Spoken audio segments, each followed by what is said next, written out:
Assalamualaikum warahmatullahi wabarakatuh.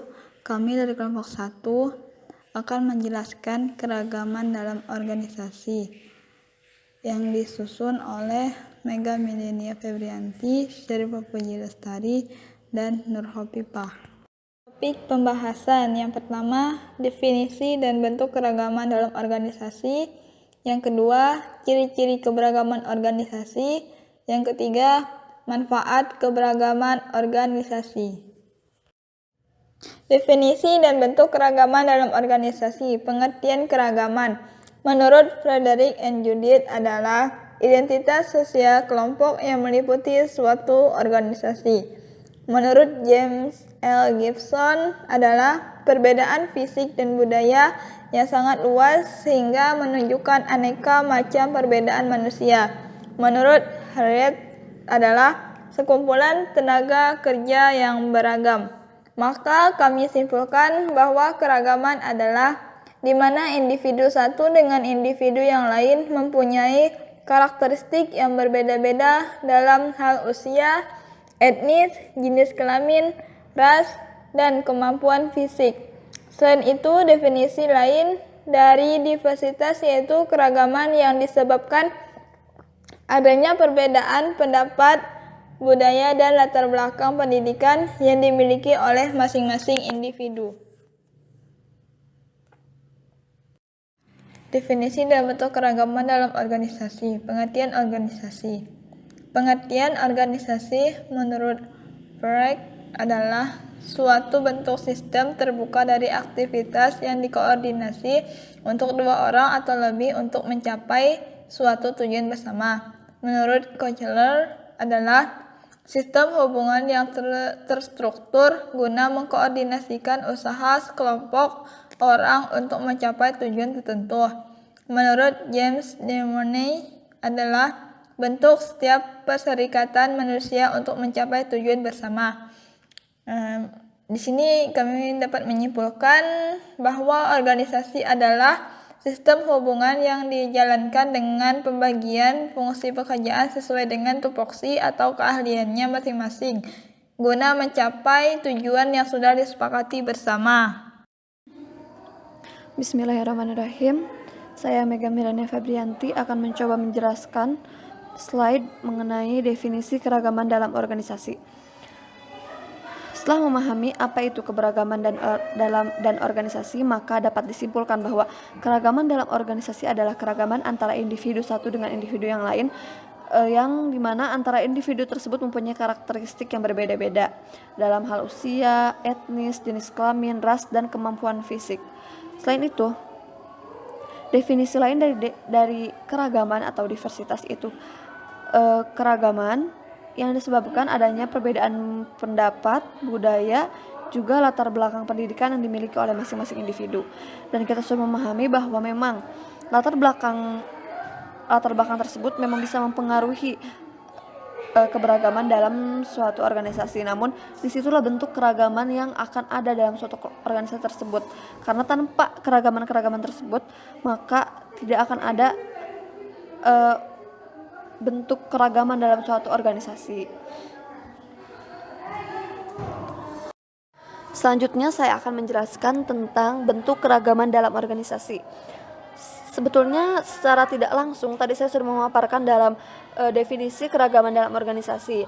Namun di sini akan lebih diperjelas setiap poinnya, yaitu bentuk keragaman dalam organisasi yang pertama adalah usia. Usia dan prestasi kerja saling terkait. Ada suatu keyakinan bahwa produktivitas kerja akan semakin menurun seiring bertambahnya usia. Namun hal itu juga tidak selalu terbukti karena ada sebagian yang masih energik dan produktivitasnya tinggi di usia yang sudah dibilang sudah memasuki tahap usia lanjut. Yang kedua, jenis kelamin. Ada yang berpendapat bahwa antara pria dan wanita berbeda dalam kinerjanya, tetapi ada juga yang berpendapat tidak ada perbedaan yang signifikan antara pria dan wanita, karena setiap orang mempunyai kemampuan dan pengalaman masing-masing dalam pemecahan masalah, keterampilan analisis, dorongan kompetitif, motivasi kerja, sosiabilitas, dan kemampuan lain yang setara asal terus belajar dan meningkatkan segala potensi dirinya. Jadi sebetulnya tidak ada perbedaan yang signifikan antara wanita dan pria. Yang ketiga itu ras dan etnis. Ada sejarah panjang dan kontroversial di Amerika Serikat dan di bagian lain dunia atas ras dan bagaimana orang bereaksi dan memperlakukan orang lain dari atas dasar ras yang berbeda. Ras dan etnis merupakan jenis penting dari keberagaman dalam organisasi. Kita akan mendefinisikan ras sebagai warisan biologis, termasuk karakteristik fisik seperti warna kulit seseorang dan sifat-sifat yang terkait, yang digunakan orang untuk mengidentifikasi diri. Kebanyakan orang mengidentifikasi diri mereka sebagai bagian dari kelompok ras. Klasifikasi ras tersebut merupakan bagian integral dari lingkungan budaya, sosial, dan hukum suatu negara. Etnis berkaitan dengan ras tetapi mengacu pada ciri-ciri sosial seperti latar belakang budaya seseorang atau kesetiaan yang dimiliki oleh suatu populasi manusia. Poin selanjutnya yaitu kemampuan atau kecacatan. Kedua hal tersebut menjadi bentuk keberagaman dalam organisasi karena setiap orang memiliki kemampuan juga kekurangan yang berbeda. Untuk itulah setiap manajer atau setiap pemimpin harus mampu membedakan atau mengkaji, menganalisis kemampuan setiap pegawainya serta kekurangan mereka agar seorang pemimpin tersebut dapat menempatkan karyawannya di tempat yang tepat sehingga setiap karyawan dapat bekerja secara maksimal dan sesuai dengan job desk-nya. Dan yang poin selanjutnya agama. Keyakinan agama bisa melarang atau mendorong perilaku kerja tertentu. Individu yang beragama mungkin percaya bahwa mereka memiliki kewajiban untuk mengekspresikan keyakinan mereka di tempat kerja yang mana hal ini membuat rasa tidak nyaman bagi mereka yang mungkin tidak seagama. Agama dapat menghasilkan persepsi dan perasaan yang negatif. Dalam mengakomodasi keberadaan agama, manajer perlu untuk mengenali dan menyadari berbagai agama dan keyakinan mereka, menaruh perhatian khusus untuk hari libur keagamaan tertentu. Poin selanjutnya, orientasi seksual. Di sini kita tidak bisa lepas tangan dari orientasi seksual yang dialami oleh setiap anggota organisasi. Karena menjadi pemimpin berarti harus bisa menjadi orang yang dapat menerima setiap keadaan suatu karyawan, entah seksual yang akronomi LGBT yang mengacu pada gay, lesbian, biseksual, dan transgender sering digunakan oleh orang-orang belakangan ini. Untuk itu, seperti sebagian jenis keberagaman yang telah kita bahas dalam bagian ini, manajer perlu melihat bagaimana cara terbaik untuk mengelola karyawan LGBT mereka. Mereka perlu untuk menanggapi keprihatinan karyawan dan juga menciptakan lingkungan kerja yang aman dan produktif bagi semua.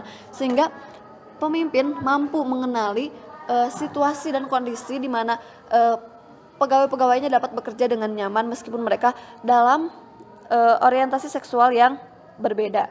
Mungkin cukup sekian, terima kasih. Langsung saja di sini saya akan menjelaskan tentang ciri-ciri keberagaman organisasi, yaitu ada keterbukaan, pemahaman, kejujuran, ketidaktakutan, tanggung jawab, dan evaluasi. Adapun yang pertama yaitu keterbukaan, yaitu sebagai suatu cara pengelolaan yang bersifat menolak setiap rahasia dalam menjalankan pekerjaan. Yang kedua ada pemahaman, yaitu kesediaan untuk bertanya sebelum memberikan pertimbangan atau melakukan evaluasi. Yang ketiga ada kejujuran, yaitu kesediaan untuk menerima kebenaran walau tidak menyenangkan. Yang keempat ada ketidaktakutan atau menunjukkan lingkungan aman di mana orang mempunyai kepercayaan diri untuk mengatakan apa yang benar-benar dirasakan. Yang kelima ada tanggung jawab, yaitu suatu beban yang ditanggung karena adanya posisi atau pekerjaan yang sedang diemban. Yang terakhir ada evaluasi, yaitu kemauan untuk menggali alasan atas kesalahan atau kegagalan untuk kemudian diperbaiki dan belajar dari yang sudah-sudah. Selanjutnya ada manfaat keberagaman dalam organisasi. Yang pertama ada manfaat dalam people management, yaitu lebih diandalkannya tim-tim karyawan di tempat kerja, tim-tim kerja dengan berbagai Latar belakang yang berbeda sering membawa perspektif yang berbeda dan unik untuk diskusi yang dapat menghasilkan lebih banyak ide kreatif dan solusi. Yang kedua, ada manfaat dalam kinerja organisasi, yaitu penghematan biaya dan perbaikan dalam fungsi organisasi. Penghematan biaya bisa signifikan karena organisasi yang menumbuhkan keberagaman tentang kerja mengurangi turnover atau pengunduran diri karyawan, absensi, dan tuntutan hukum. Yang terakhir ada manfaat strategis, yaitu dengan tenaga kerja yang beragam, organisasi dapat lebih mengantisipasi dan merespon perubahan kebutuhan konsumen.